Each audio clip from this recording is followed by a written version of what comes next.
Hello বন্ধুরা, আজকে আমরা ঝ থেকে ব্যঞ্জনবর্ণ লিখব। এর আগের দিন তো আমরা ক থেকে বর্গীয় জ পর্যন্ত লিখেছি, তা আজকে ঝ থেকে লিখছি। এই দেখো বন্ধুরা, কীভাবে আমি ঝটা লিখলাম।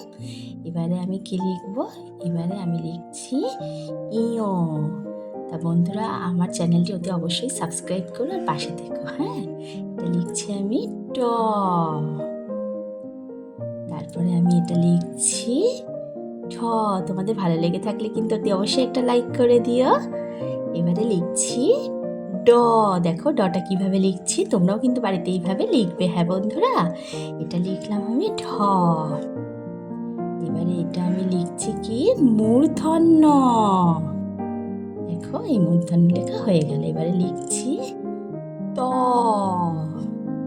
এই তটা একটু সুন্দর করে নিই। এই দেখো, এটা আমার ত লেখা হয়ে গেল। তাহলে ঝ থেকে ত পর্যন্ত তো লিখলাম।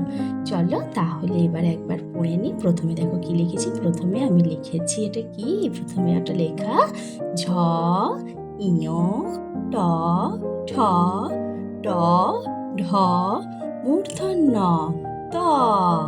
তাহলে ঝ থেকে ত পর্যন্ত এই 8টা ব্যঞ্জনবর্ণ আজকে আমরা লিখলাম। এর পরের ব্যঞ্জনবর্ণগুলো নিয়ে আসবো এর পরের ভিডিওতে বন্ধুরা। তাহলে তোমাদের সাথে দেখা হচ্ছে পরের দিনের পরের ভিডিও নিয়ে। আজকের মতো তবে টাটা।